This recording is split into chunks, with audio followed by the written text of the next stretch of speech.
the love of my life. My story begins on June 11th, 2019, a warm summer day. It was the summer holidays in Germany, and I met this one girl at a park. We talked, and at some point I felt the urge to tell her how much I liked her. We had known each other since elementary school, about 8 years at that point, so I thought, why not? What could go wrong? To my surprise, she said she liked me too. It was the happiest day of my life, my first girlfriend. I wanted everything to work out, for us to stay together forever. Months passed, and our love only grew stronger.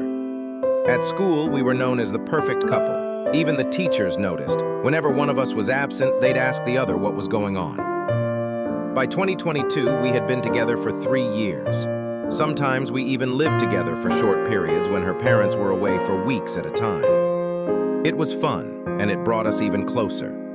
We truly believed it would last forever. 2 years later, in 2024, we were in our final year of school, preparing for our exams. I helped her with math. She helped me with biology. It was perfect. We balanced each other out. And once the exams were done, we finally had more time for each other and our friends.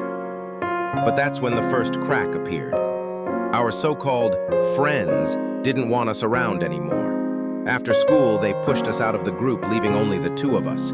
And now, you've probably guessed why I'm writing this in the past tense. Because it's all over. She chose someone else. Someone better than me. Just because I didn't want to go to university. I wanted to start a job and build a career from there, but for her, that wasn't enough.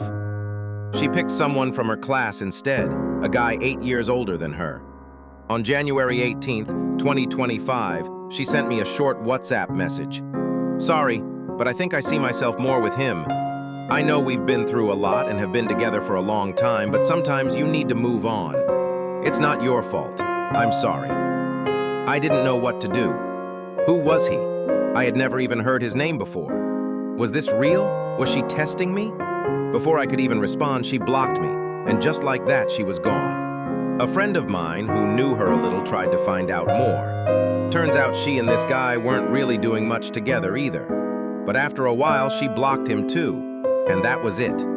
The end of everything. And so the person I loved most, who I thought I would spend my life with, became nothing more than a ghost in my past. She didn't just leave, she erased me. No closure, no explanation, just a single message that shattered everything we had built over the years. The days after felt unreal, like I was trapped in someone else's nightmare. I kept waking up expecting a text, a call, anything that would tell me this was some kind of misunderstanding. But silence was the only thing that answered me. My hands would hover over my phone, reading her last message over and over again, as if searching for some hidden meaning, something I had missed.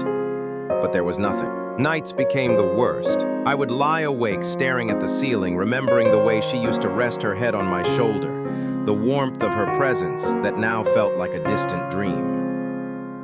The bed felt colder, the house emptier. I thought about all the little things, the way she laughed at my bad jokes, the way she'd steal my hoodies, the way her eyes lit up when she talked about our future.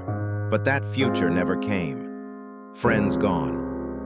She had been my world, and when she left, it felt like the world had abandoned me, too. I tried to stay strong, tried to move on. But every familiar street, every song on the radio, every tiny reminder pulled me back into the past.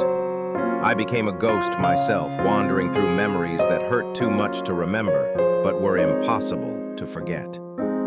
And then, one evening, I saw her again. Not in person, but online, her profile picture with him. The guy she chose over me, smiling, happy, like I had never even existed, like those years meant nothing. And that's when it truly hit me. She had moved on, and I was still here, alone.